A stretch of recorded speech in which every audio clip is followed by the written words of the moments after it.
Good Thursday morning. Constance and I are just back from a little short trip down to Trader Joe's, but you don't need to know that. Anyway, if you're an occultist or a fledgling magician or a witch or a tarot reader or someone interested in esoteric subjects, you might share with me and others of our ilk a passion, an obsession sometimes with rare books and diagrams and charts and toys, magical tools and weapons, and if you're into Kabbalah, charts, graphs, schematics, things that alchemical symbols. We pore over them like hungry, greedy. We collect too many books.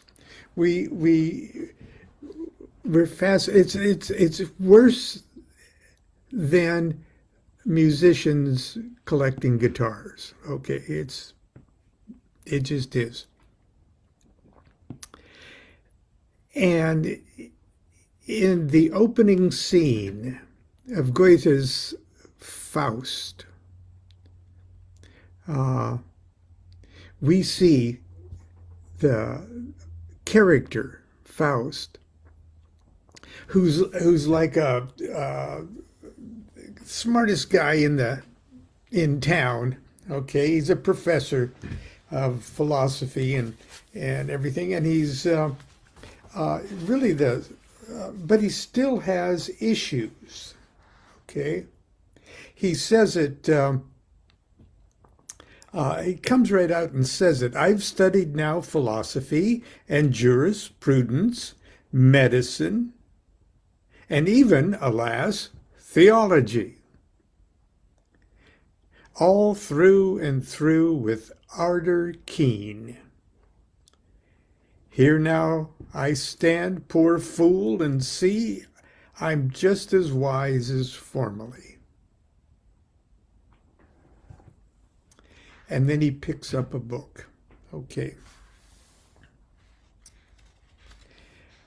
Here's how I feel sometimes when I go to my magic box of tools and daggers and wands and unroll charts of Kabbalistic and Enochian aethers. What rapture, at once is flowing through all my senses at the sight of this. I feel a youthful life, its holy bliss through nerve and vein run on new glowing. Was it a God who wrote these signs that still my inner tumult, that fill my wretched heart with ecstasy? Unveiling with mysterious potency the powers of nature round about me here. Am I a god? All grows so clear to me. In these pure lineaments I see creative nature's self before my soul appear. Now first, I understand what he, the sage, has said. The world of spirits is not shut away. Thy sense is closed, thy heart is dead. Up, student, bathe without dismay thy early breast in morning red. Get up and get out there and magically boogie. This is an introduction to a work that I edited a number of years ago. It's a thick one, okay. Opus Mago-Kabbalisticum et Theosophicum. It's an alchemy book, very important one. And this is the first English translation ever. Probably the most, in a sense, the most important alchemical text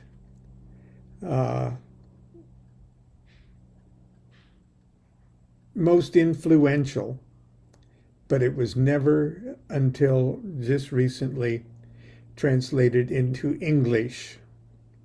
Okay, it's an alchemical text. It's a long story how I came about to be part of this project.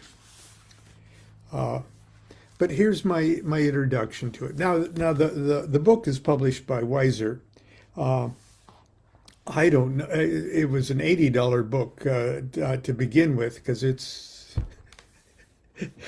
not light reading, okay. But it's translated by Professor Joseph McVie in Massachusetts, and he's absolutely marvelous professor of German studies and German language, excuse me. And even the diagrams, the classic diagrams that we always see, alchemical. Let's see, I posted a couple on Facebook this morning, but it's diagrams that all of us have seen before in the secret symbols of the Rosicrucians and things, but they're always in German, okay?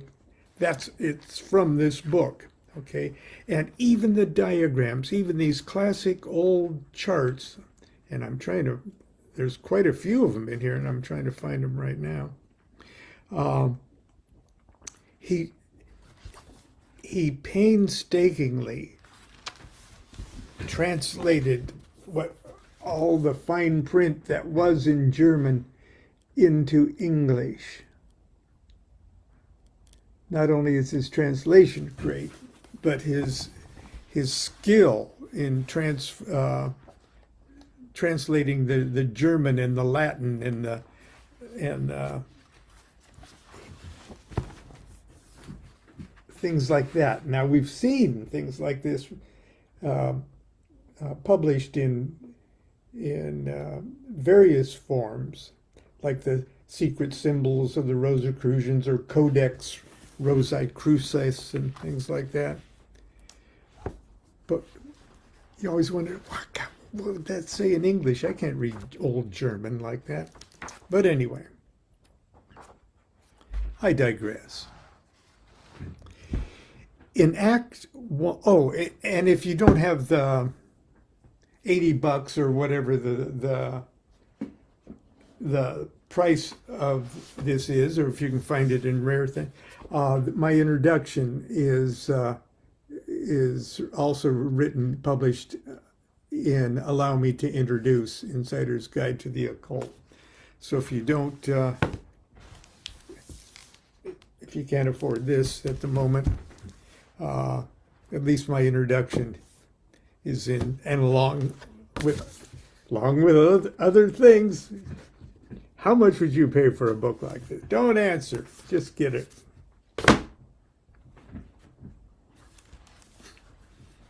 I'm shameless. In Act 1 of Goethe's Faust, the melancholic hero broods alone in his chamber and reflects upon the vainness of earthly knowledge and education. He opens a book of magic and gazes in almost sensual wonder upon the lines and symbols on the diagram of the macrocosm. Upon waves of ecstasy, he gives voice to the passion that since the dawn of consciousness has consumed the student of the mysteries. And that's what I just read to you. Ah, the rapture at once is flowing through all my senses. The archetype for the book that fired Goethe's imagination and the play initiated Faust's memorable career as a magus. In other words, the book turned him on in the play. That book was, in all likelihood, a real book, a book of forbidden knowledge that evoked every mystical cliché of the dramatic imagination. A massive and heavily illuminated work of alchemy, astrology, theology, magic, and Kabbalah, which in 1719 dropped like a living culture into the fertile medium of Western syncretic thought. A book that for the remainder of the 18th century would revolutionize the Rosicrucian, Masonic, and Hermetic movements throughout Europe. A book with which Goethe and the brightest stars in the firmament of European esotericism were intimately familiar. George von Welling's Opus Mago-Kabbalisticum et Theosophicum. For the modern student of the Western mystery traditions, especially those whose studies and practices spring from the teachings and ceremonies propagated by the Hermetic Order of the Golden Dawn, it'd be difficult to overestimate the importance of von Welling's work. It served as a primary instructional text of the Gold- und Rosenkreuzer, Golden Rosicrucians, a highly prestigious Hermetic order founded in 1777, whose forms, doctrines, and teachings would infect and energize the worlds of mystic Christianity and esoteric Freemasonry. Indeed, the first-degree lecture of the Gold- und Rosenkreuzer was lifted almost word for word from the fourth section of Volume 1 of von Welling's opus. And I'll digress long enough to say, as the project was continuing, I spent nearly a month in London, traveling each day to the British Library to compare Professor McVeigh's translation, or at least as far as the diagrams and such were concerned, and the pagination, and at the time even the colorization of the illustrations in the first of all the 1774 first edition and the 1777 edition. It was one of the great privileges of my life to spend that much time in the little cell-like sections of the British Library, where you have to make an appointment the day before what text you want to work with in private and study, and then the next day you show up and they roll the cart in with the texts that you want to examine, and you can't you can have a pencil for your own note, but no pens or. It's really cool. It was a great privilege to do that. But I digress. 100 years later, the 9-degree initiatory structure of the Golden Rosicrucians would provide the founding fathers of the Societas Rosicruciana in Anglica, the Rosicrucian Society of England, the archetype for their organization, the SRIA. That sound familiar? Offspring the Hermetic Order of the Golden Dawn. In turn, it would give birth to the magical, Hermetic, and New Age movements of the 20th and 21st centuries.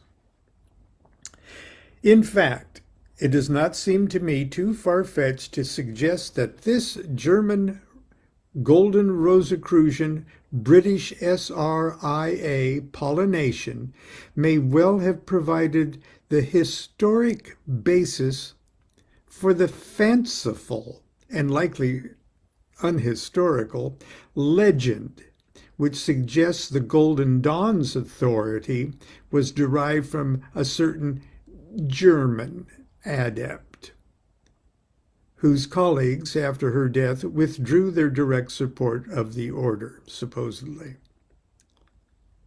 But this is a matter best left to the historian of this colorful period. Well, I'm not a historian or any sort of formal scholar of anything. But I will say, I believe pretty much that this is Fraulein Springle. I don't think Fraulein Springle was a person. I think it was a book that provided the structure for... Well, anyway, I'm sticking my neck out. Okay, it's fair for the readers of this new edition to ask if Opus Mago Cabalisticum et Theosophicum is such an important historic document, why haven't I heard of it? The answer is almost unbelievably simple. Significant as the work is, it has, until now, never been translated into English. For nearly 300 years, its mysteries and treasures have been reserved exclusively for those with an eloquent and profound mastery of the German language. While there's a measure of truth to the statement that a translation of any piece of written material is inferior to the original, the gods have smiled with particular warmth upon this project by alchemically uniting, like salt, sulfur, and mercury, the elements of vision and support in the person of Patricia Baker. Hi, Patricia. Patricia Baker, one of the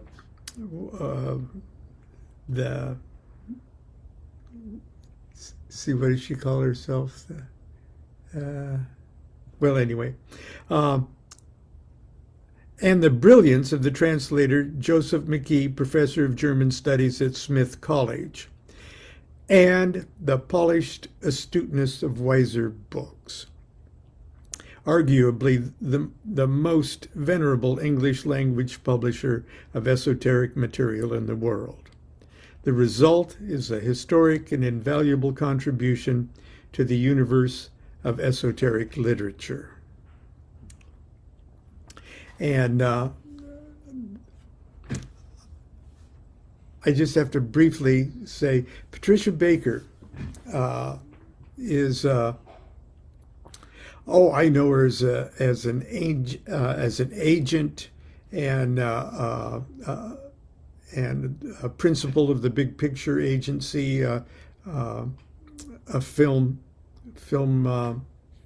in the film industry, and years and years ago, she read my book, My Life with the Spirits, and enjoyed it, and had a vision of it as being appropriate and a good property for a film project. Well, that has yet to manifest. But she and her husband were traveling in Europe and shopping for antiques to decorate their new home that they were building in West Massachusetts, and they were looking for literally old old antiques and stuff. And in one of the antique stores, it wasn't even a library or anything. In the antique store, they found a 1717 old book in excellent condition. And it was, I guess, for a reasonable price. They couldn't read German, but it looked like it would be a fine ornament, if you will, a furniture element of what they were decorating in their new home. And so they bought it, and she just sort of offhandedly asked me if I knew anything about it. Okay. And well, I happen to know about it, and and had lamented because I had things like Codex Rosicrucis and just things that lots of us have in our libraries. And we know that's the source of it, and just have been frustrated all of our occult lives that it wasn't in English. And I said, my God, yes, that's one of the most important books of modern Hermeticism. But it's there, and there is no English translation. And she thought that was a shame, and said, so I put her in touch with the good folks at Weiser, and it wasn't too long before, oh yeah, we better get this translated properly and published. So that was my story. That being said, it'll be almost immediately apparent to even the most knowledgeable and sophisticated reader that von Welling's work is not easy reading. Indeed, much of it, especially those sections concerning salt, sulfur, and mercury, seem to consist primarily of lengthy and redundant ramblings filled with superstitious and comically inaccurate observations of nature and the most unscientific of scientific conclusions. I confess before I finished the reading of the first chapter of Volume 1 that I was having serious doubts as to the relevance of this book, and stopped to ask myself how much more did I want to learn about salt. Eventually, as I wearily neared the beginning of Chapter 4 of Volume 1, I found myself slowing down and synchronizing more comfortably with the unhurried, almost hypnotic pace of von Welling's writings. His avuncular wit began to peek through as I paused to savor how he was saying things. As my blood pressure lowered and my patience rose, I found myself surrendering to the images and characters of an archaic and divinely naive alternate universe, the irrational fairy tale reality of the alchemist. Then, and only then, was I in the space where von Welling himself could speak directly to my earlier frustrations. And let's see, I'll just read his quote before we quit today. Here's von Welling. However, we must ask for the reader's understanding that we did not present this material prior to the previous 3 chapters, as might have been appropriate, for this was not possible according to the Mago-Kabbalistic approach to writing. The reader is certainly aware of the manner in which the Holy Spirit writes, and in which guided Moses by its most holy power, as he was describing the beginning of creation, which reached its end point in the creation of man. However, There is also the Mago-Kabbalistic style, which typically begins with the characteristics or designations of things.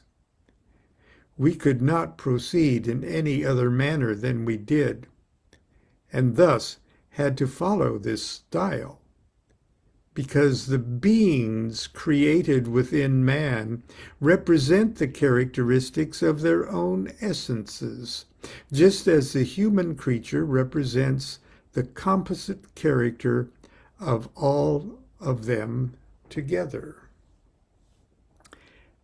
Then it starts to get good. And he, later on, he even hints that, because they were they're still executing people for heresy and things like this. In the 1700s,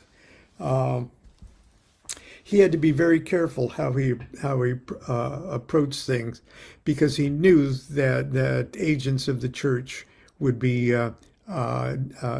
dissecting his every work. And in a sense, he went to great lengths to put them asleep before laying it all on us hardcore. Anyway, that's all we're going to talk about today about this. The book is a classic. Opus Mago-Kabbalisticum et Theosophicum by George von Velling. And if you want it in English, it's this edition, translated by Joseph G. McVie. Okay. It's a wiser book, and it's a beautiful edition, too. Anyway, that's it for today. I'll see you tomorrow. I've got a busy day ahead of me today. Do what thou wilt shall be the whole of the law. Love is the law, love under will.